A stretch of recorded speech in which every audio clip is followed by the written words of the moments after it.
Howdy students, I hope you're all doing fine. Today I will be explaining to you chapter number 4 of your NCERT textbook First Flight. The name of the chapter is From the Diary of Annie Frank. But before we begin, we should know who was Annie Frank, right? So I have a text from your book in which who was Annie Frank is explained. Anneliese Marie Annie Frank, or we can also call her Anneliese Marie Annie Frank. In short, Annie Frank. 12 June 1929 to February March 1945 was a German-born Jewish girl who wrote while in hiding with her family and 4 friends in Amsterdam during the German occupation of Netherlands in World War II.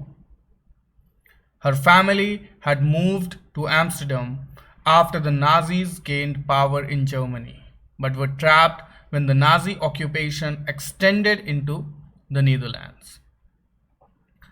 As persecutions against the Jewish population increased, the family went into hiding in July 1942 in hidden rooms in her father Otto Frank's office building.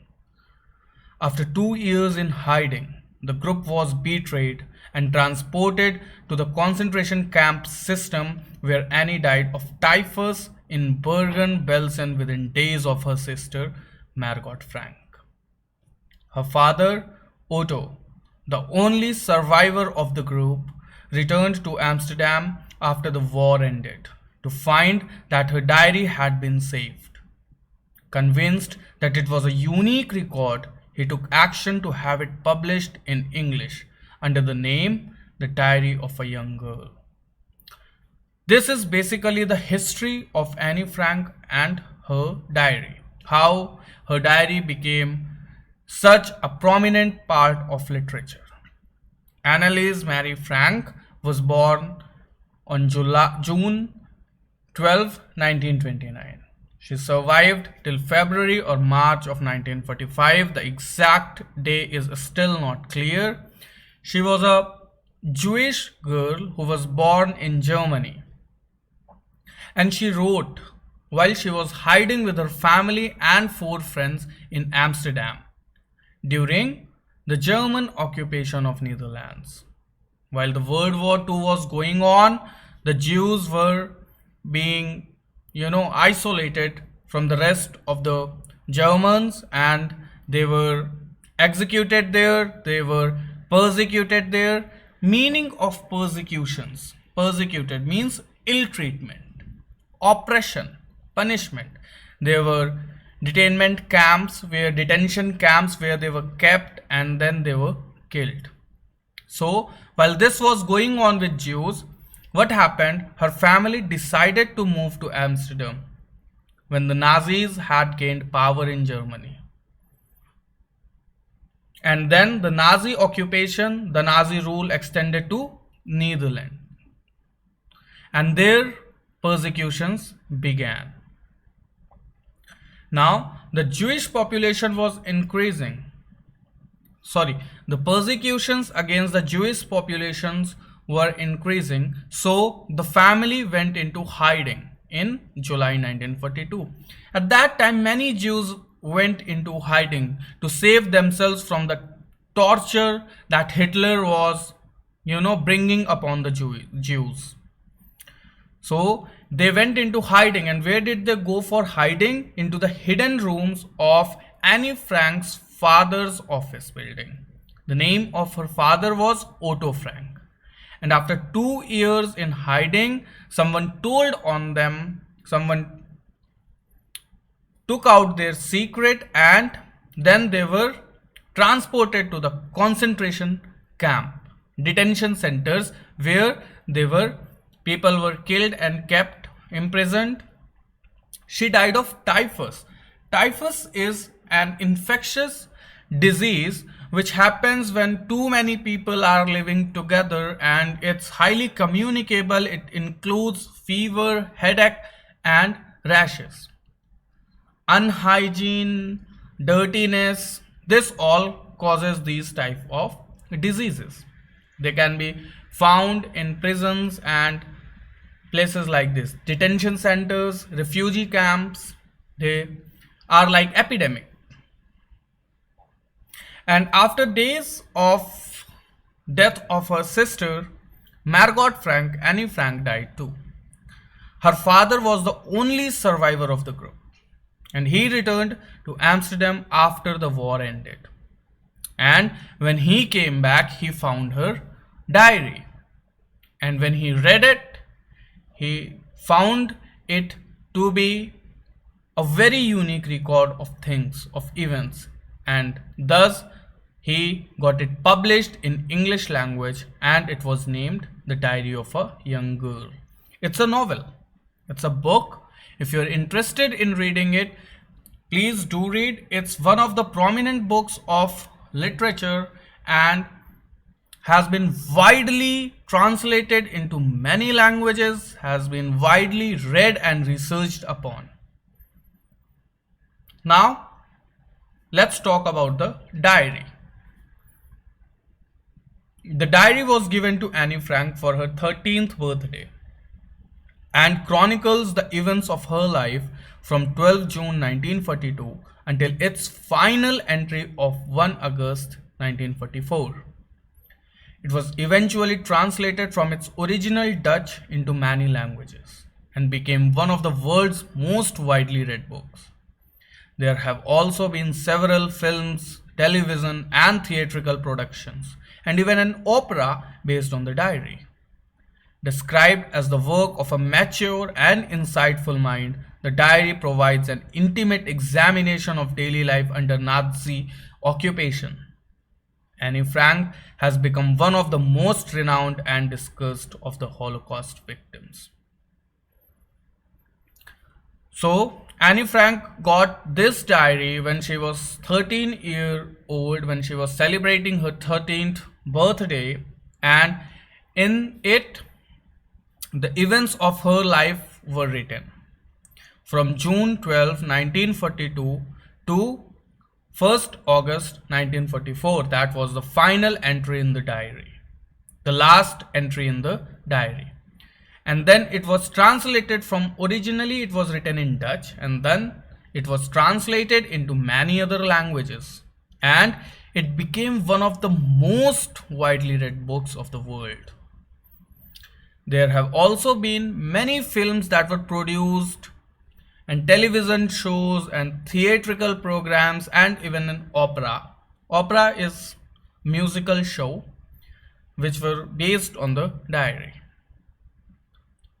Described as the work of a mature and insightful mind, the diary provides an intimate examination of daily life under Nazi occupation. This was the first-hand examination of Nazi occupation, life under Nazi occupation. No other such work was ever recorded or found. And that is why this was widely read, because it shared the first-hand experience of that hard time, of that oppressing time. Annie Frank has become one of the most renowned and discussed of Holocaust victims. What is Holocaust? Holocaust is a destruction or slaughter on a large scale. Basically, when we refer to history, World War II is especially mentioned as a Holocaust. Now, we will move on to the chapter, and I will be explaining to you sentence wise, paragraph wise, so that everything in the chapter is clear to you. Writing in a diary is a really strange experience for someone like me. Not only because I've never written anything before, but also because it seems to me that later on neither I nor anyone else will be interested in the musings of a 13-year-old schoolgirl. Oh well, it doesn't matter. I feel like writing, and I have an even greater need to get all kinds of things off my chest. Annie Frank says that writing in a diary is a strange experience, especially for someone like her. She was an introvert girl, so it was really a strange experience. Obviously, not everyone writes diary, so writing a diary is really a strange and unique experience for everyone. Now she justifies, not only because I've never written anything before, but also because it seems to me that later on, neither I nor anyone else will be interested in the musings of a 13-year-old schoolgirl. She thought that just because she had never written anything before, it's a strange experience because of two reasons. Reason number one, that she had never written anything like this before. She had never done anything like this before. And the second reason was that she thought that neither she nor anyone else would be interested in the musings, thoughts of a 13-year-old schoolgirl. Everyone thinks that 13-year-olds are commonplace, have commonplace life, and there is nothing special or strugglesome or troublesome in their lives. They cannot do anything that can change the world or anything that could be out of the league. But there she was wrong. Her diary is now one of the most read books of the world. Oh well, it doesn't matter. But anything that she tried to justify to herself to not write the diary did not matter. She felt like writing and had even greater need to take out the things that were hidden beneath her chest. She had things that were inside her mind, in her conscience, and she wanted to take them out. So she felt like writing. She had a greater need to write because there were many things that were running inside her and she needed to take them out. And diary was the best vent for it. Paper has more patience than people. I thought of this saying on one of those days when I was feeling a little depressed and was sitting at home with my chin in my hands, bored and listless, wondering whether to stay in or go out. I finally stayed where I was, brooding. Yes, paper does have more patience. And since I'm not planning to let anyone else read this stiff-backed notebook grandly referred to as a diary, unless I should ever find a real friend, it probably won't make a bit of difference. She says, or she writes in her diary, that paper has more patience than people. She thought of it when she was feeling a little depressed, a little anxious, and was sitting in her house with her chin in her hands, and she was bored and she did not have any energy. Meaning of listless is lacking energy. Wondering whether to stay in or go out. She was confused. She did not know if she wanted to stay in or she wanted to go out. And then, just out of the blue, this thought came to her mind: paper has more patience than people. I finally stayed where I was, brooding. So she did not go out and she spent her time thinking deeply. Yes, paper does have more patience. And since I'm not planning to let anyone else read this stiff-backed notebook grandly referred to as a diary, unless I should ever find a real friend, it probably won't make a bit of difference. So she thought over it again. Yes, paper does have more patience than people. How does paper have more patience than people? Because whatever you write on paper, whatever you write in a diary is not going to be told to anyone. It would be it would be fixed in there until and unless someone else reads it or finds it out. So it does have more patience than people. What if you tell something to a person? Probably he will go out and tell those things to another person, and that person will tell those to another person, and the series will go on, the chain will go on, the circle never ends.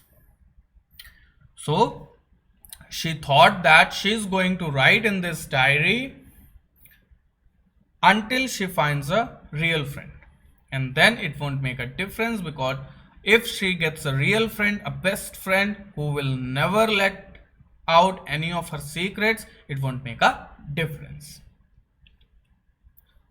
Now I'm back to the point that prompted me to keep a diary in the first place. I don't have a friend.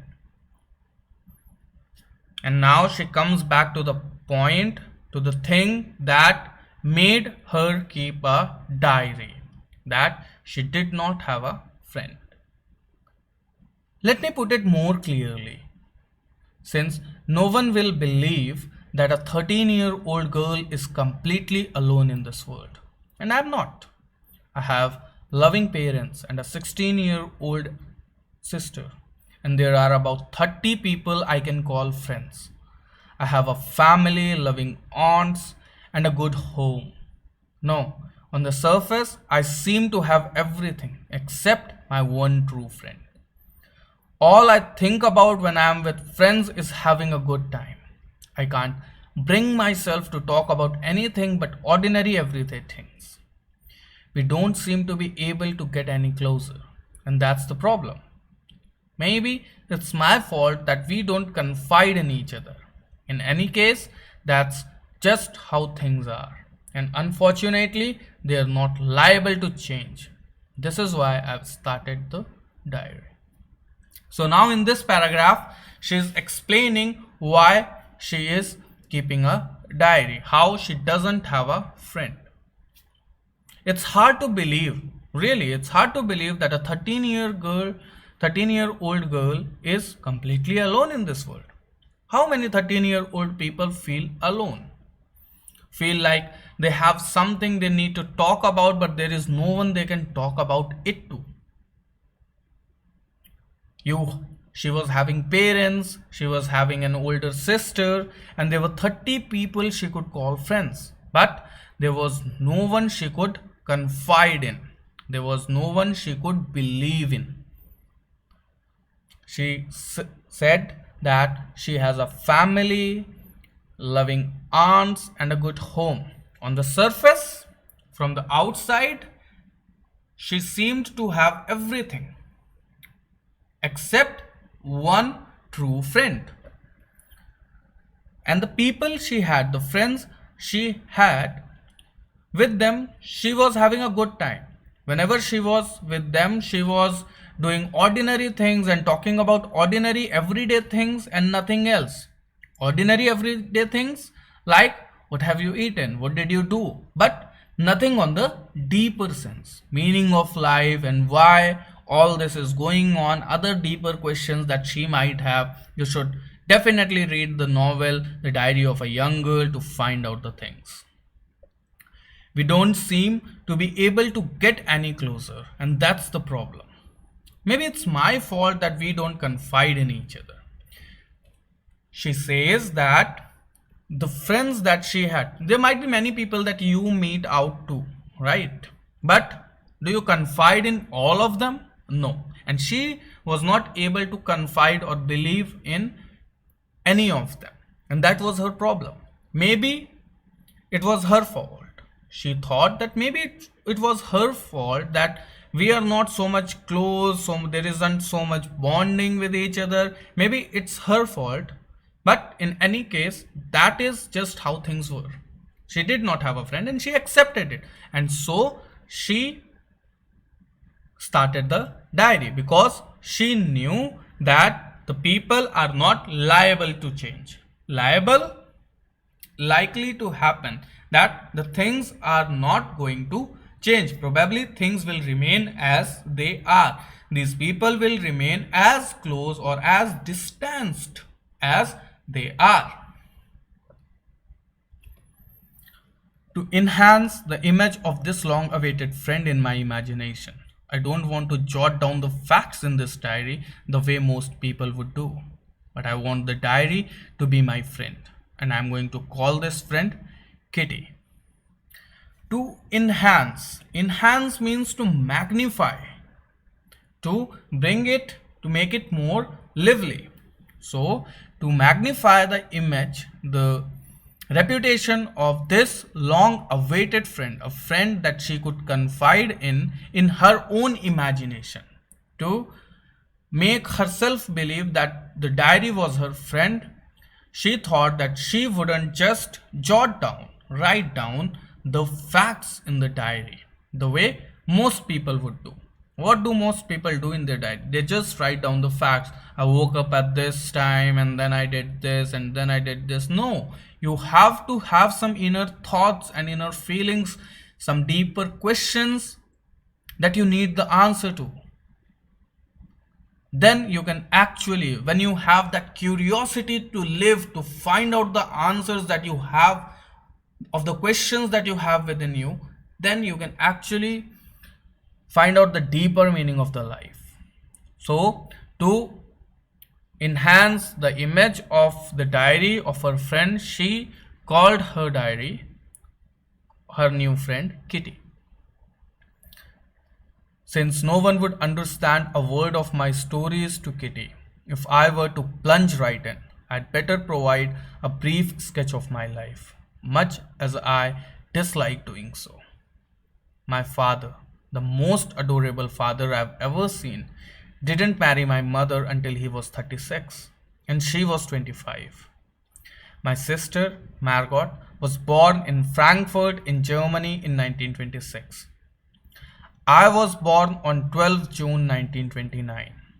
I lived in Frankfurt until I was 4. My father emigrated to Holland in 1933. My mother, Edith Hollander Frank, went with him to Holland in September, while Margot and I were sent to Aachen to stay with our grandmother. Margot went to Holland in December and I followed in February, when I was plunked down on the table as a birthday present for Margot. Now, she starts with an introduction. She believed that no one would understand a word of the stories. No one would understand single thing in her stories that she was going to jot down, scribble down in her diary if she jumped right in. Plunge right in means jumped right in. If she just started writing the stories about her life, half of the people are not going to understand. Anyone who does not know her is not going to understand, right? So she started with a brief sketch of her life. She disliked doing so, the introduction part, but she did it to provide a better understanding of her life and her stories. Her father, she believed, was the most adorable father of the world, as we all believe about our fathers. She says that her mother and her father got married when her father was 36 years old and her mother was 25 years old. Her sister Margot was born in Frankfurt in Germany in 1926. And she was born on 12 June 1929. I lived in Frankfurt until I was 4. So, till the time she was 4 years old, she lived in Frankfurt. My father emigrated to Holland in 1933. Her father went to Holland in the year 1933.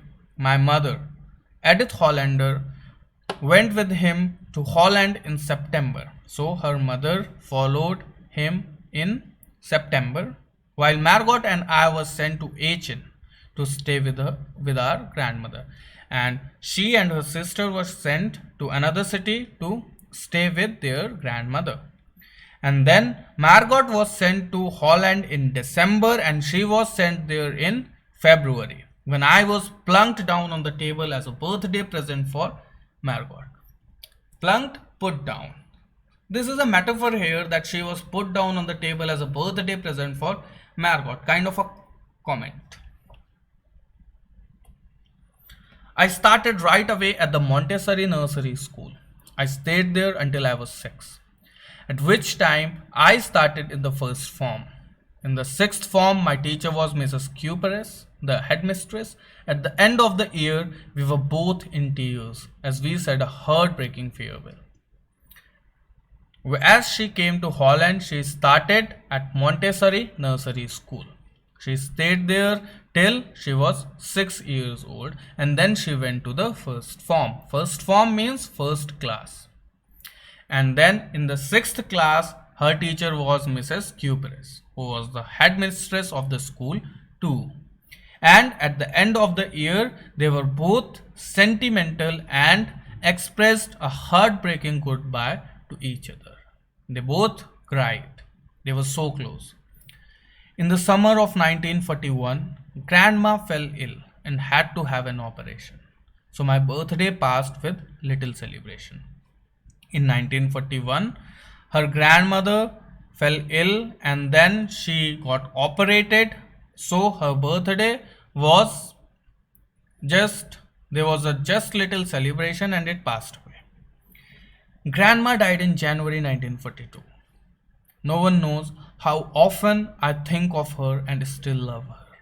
This birthday celebration in 1942 was intended to make up for the other, and Grandma's candle was lit along with the rest. In January 1942, her grandma died.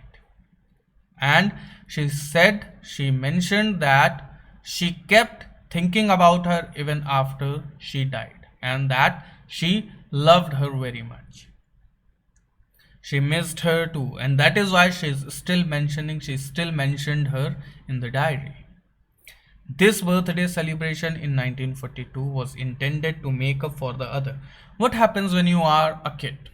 If any of your celebration is not as you want it to be, you get the another celebration and get the previous one covered up, made up.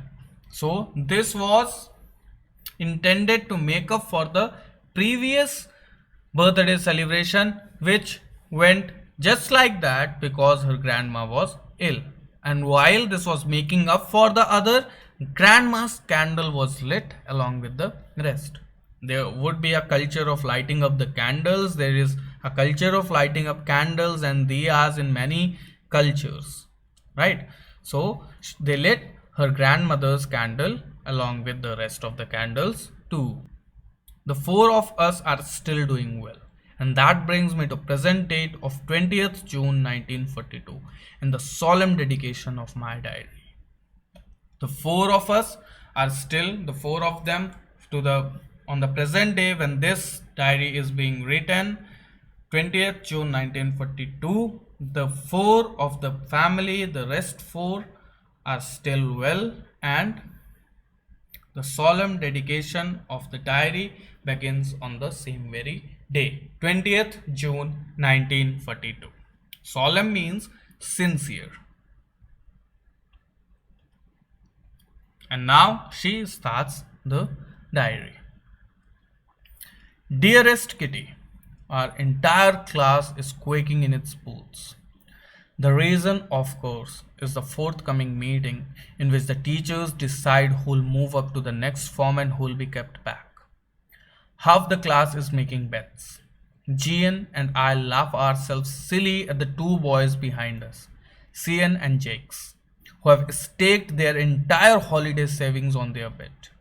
From morning to night, it's "You're going to pass." "No, I'm not." "Yes, you are." "No, I'm not."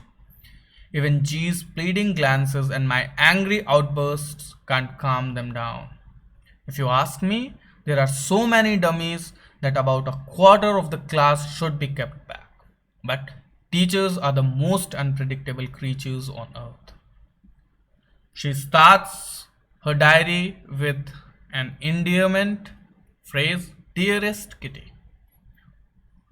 Our entire class is quaking. What is the meaning of quaking? It's shaking. The entire class is shaking in its boots. In the boots. See, when S is used with it and it is referring a possessive, we do not use apostrophe. This is an exception and it is here. So keep this in mind. Whenever you are using S after it for "it is," you'll put the apostrophe, and when it is showing possession, then the apostrophe is not used. It's boots. booths of the class. So the entire class was shaking in the booths because there was so much noise and students were going up and down. This was all happening. And what was the reason behind it? Because the meeting that was about to come, in which the results would be announced and they'll get to know that who's going to be promoted to the next class and who's going to be failed, flunked and kept back in the same class. Half of the class was making bets. They were betting money on who's going to pass and who's not going to pass. Jean, her friend, and she, Annie Frank, were laughing themselves silly. They were silly, in a silly way, laughing at the two boys who were sitting behind them. The name of the boys are Cian and Jakes. And the boys had gambled. Meaning of staked is gambled. They had gambled their entire holiday savings, whatever money they saved in their holidays, on the bet. From morning to night, they were having arguments like this: you're going to pass? No, I am not. Yes, you are. No, I am not. So they were telling each other that the other person is going to pass, and this happens within boys. The boys can relate to it because it happens a lot with them. They are not sure if they are going to pass. They are never sure if they are going to pass. Even G's pleading glances and my angry outbursts can't calm them down. G's pleading glances, requesting looks, and my angry outbursts. What is outburst? Sudden release of a strong emotion. So even her anger and G's requests couldn't calm them down, couldn't bring them to peace. If you ask me, there are so many dummies, there are so many pieces, dummy is something that is kept for show. So there are so many dummies in the class that a quarter of class should be flunked and kept back in the same class. But she says that teachers are the most unpredictable creatures on earth. So there is this thing, teachers are the most unpredictable creatures on earth. This is important from examination point of view too, because this phrase, why did she think this, is going to be asked, and you have to think. You have to write down your own opinion about what she thought. I'm not so worried about my girlfriends and myself. We'll make it. The only subject I'm not sure about is maths. Anyway, all we can do is wait. Until then, we keep telling each other not to lose heart. Why are teachers most unpredictable creatures on earth? What happens sometimes, students are expecting to get certain marks, but what they get is totally different from what they expected. And from students' point of views, then teachers are very unpredictable because students never know what kind of score they are going to get, right? She said that she was not worried about herself and her friends because she knew that they are going to pass. The only subject she had doubt about was maths. She was not sure about maths. But she thought that all we can do is wait. She wrote that she could only wait. And until then, they kept telling each other not to lose heart. We keep telling each other not to lose heart. Not to lose heart, not to lose hope, and keep thinking of positive things so that positive outcomes will come. I get along pretty well with all my teachers. There are 9 of them, 7 men and 2 women. Mr. Keesing, the old fogey who teaches maths, was annoyed with me for ages because I talked so much. After several warnings, he assigned me extra homework. An essay on the subject, a chatterbox. A chatterbox? What can you write about that? I'd worry about that later, I decided. I jotted down the title in my notebook, tucked it in my bag, and tried to keep quiet. She got along pretty well with all her teachers. She wrote down that she got along well, good enough with her teachers. There was no problem or doubts between her and her teachers. No hard feelings or any kind of thing like that. There are nine of them. She had nine teachers, seven were men and two were women.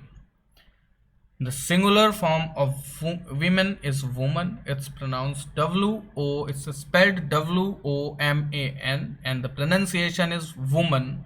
And the plural becomes WOMEN, which is pronounced women. Mr. Keesing, the old fogey. What is the meaning of fogey? Old fashioned. Okay, very old fashioned. The old fogey. He was an old man and old fashioned too. He taught her maths and he was annoyed with her for a long time, for ages, for a long period of time. This is a metaphor here that is being used. Ages is being referred to as a long period of time because she talked too much in the class.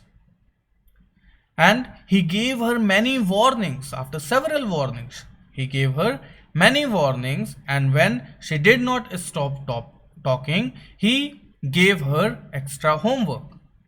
An essay on the subject, a chatterbox. What is a chatterbox? Chatter means to talk. Chatterbox, a person who talks a lot. A chatterbox. What can you write about that? Now she is pondering over at the time when she is writing it. A chatterbox. What can you write about that? I'd worry about that later, I decided.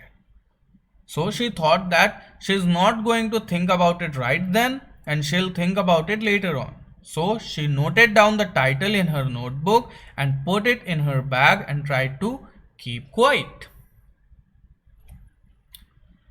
That evening, after I'd finished the rest of my homework, the note about the essay caught my eye.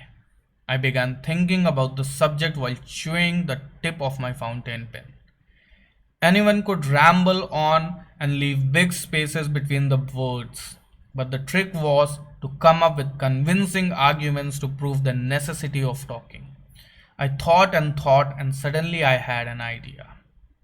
I wrote the 3 pages Mr. Keesing had assigned me and was satisfied. I argued that talking is a student's trait and that I would do my best to keep it under control, but that I would never be able to cure myself of the habit since my mother talked as much as I did, if not more, and that there's not much you can do about inherited traits. So she said, she wrote down that on that evening when she had come back from the school after she had finished the rest of her homework, the note where she had written in her notebook about the homework caught her eye, came in front of her eye. She started to think about the subject and she was chewing the tip of the fountain pen. See how sheer details have been mentioned. She was very thoughtful. While writing, she was very thoughtful and she has mentioned very details of the moments. She also wrote that anyone could ramble on, write anything and leave big spaces between the words to, make it look bigger. That is what most of the normal people do, where if they are asked to explain something in detail, what they do is they increase the gaps between the words and their fonts get bigger and bigger, but the content gets smaller and smaller, and that's not the way to write it, right? If you want to write about something, if you want to explain something, you think about it, you go in deeper and then convince the other person that whatever you are saying is right, that your argument is not wrong. So she was thinking about the convincing arguments to prove how important talking was. She thought and suddenly she got an idea. And she wrote 3 pages of the essay, and Mr. Keesing and she both were satisfied. What did she write? She argued, she wrote in that essay that talking is a student's trait. What are traits? Genes, students, habit, nature.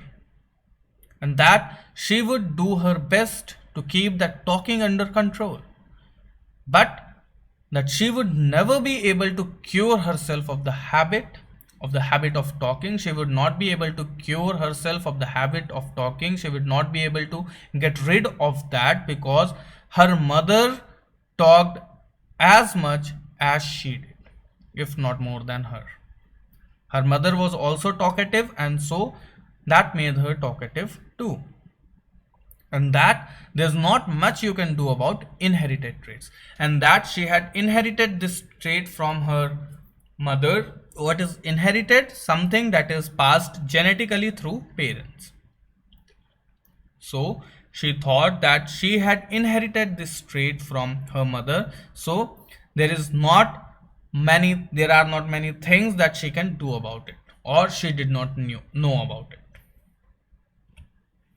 Mr. Keesing had a good laugh at my arguments, but when I proceeded to talk my way through the next lesson, he assigned me a second essay. This time it was supposed to be on an incorrigible chatterbox. I handed it in, and Mr. Keesing had nothing to complain about for 2 whole lessons. However, during the 3rd lesson, he had finally had enough. Annie Frank, as punishment for talking in class, write an essay entitled "Quack, Quack, Quack," said Mistress Chatterbox. After Mr. Keesing read her essay, he laughed. He had a good laugh at the arguments that she had given to justify her talking trait. But when she started talking again in the next lesson, she was given another essay. And this time the title was "An Incorrigible Chatterbox." The meaning of incorrigible is incurable, something that cannot be cured. I handed it in. She wrote it, and Mr. Keesing did not complain about anything for 2 lessons. 2 more classes went on, and there was not a problem even if she talked. However, during the 3rd lesson, he finally had enough, and he got frustrated in the 3rd lesson when her talking continued. Annie Frank, and he said, "Annie Frank, as a punishment for talking in class, write an essay entitled 'Quack, Quack, Quack,' said Mistress Chatterbox." And so she was given another essay, and this time the title was "Quack, Quack, Quack," said Mistress Chatterbox. The class rolled. I had to laugh too, though I'd nearly exhausted my ingenuity on the topic of chatterboxes. It was time to come up with something else, something original. My friend Sani, who's good at poetry, offered me to help me write the essay from the beginning to end in verse, and I jumped for joy. Mr. Keesing was trying to play a joke on me with this ridiculous subject, but I'd make sure the joke was on him. When she was given the punishment of writing such an essay, the class roared in laughter. The class laughed loudly, and she had to laugh too. So she laughed too, but she had run out of ideas on the topic of chatterboxes. Ingenuity, imagination. Her imagination had ended. She could not write more. She had written 2 long essays on the chatterbox. So this topic had now lost. She had now lost imagination on the same topic. It was time to come up with something else. She wanted to come up with something else, but something original. She did not want to copy from anywhere or write something commonplace. She wanted to create an impact through her writing. Her friend Sani, who was good at poetry, offered her the help to write the essay, and that too from beginning to the very end, and in a verse form, in poetic form. And she was so excited that she jumped in her joy. Mr. Keesing was trying to play a joke on me with this ridiculous subject, but I'd make sure the joke was on him.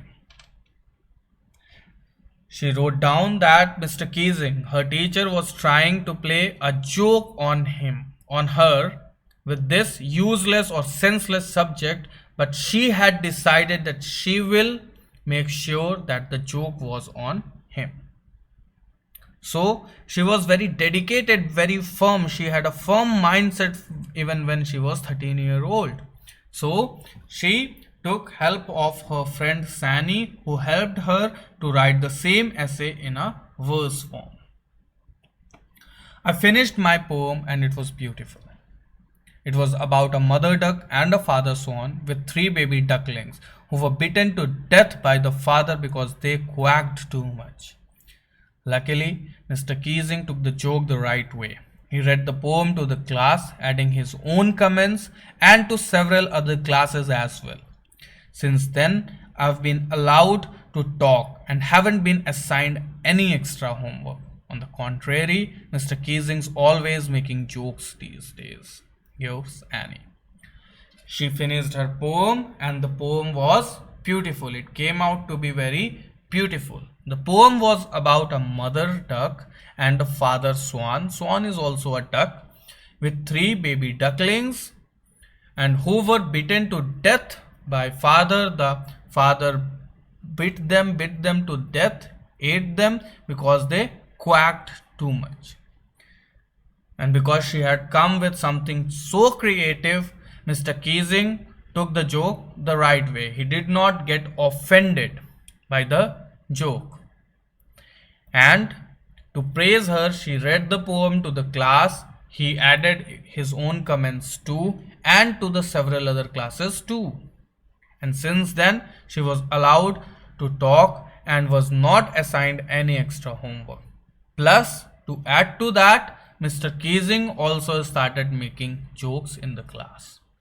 So, this was an entry from the diary of a young girl, and there were slight adaptations that were made in this text that was extracted from the diary of a young girl, which is a novel.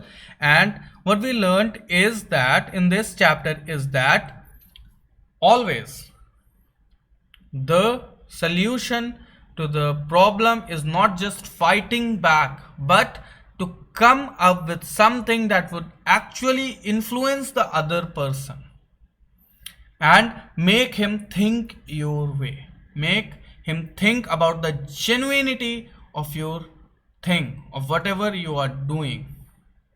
This is the better way to fight over something, argue and create, discomfort and arguments and everything like that.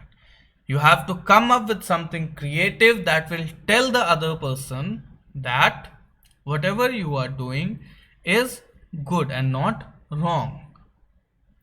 That was it about the chapter. I hope you have understood the chapter, and if you have any doubts, you can post them in comment section or you can directly reach out to me. Thanks for watching or listening to me. Happy learning.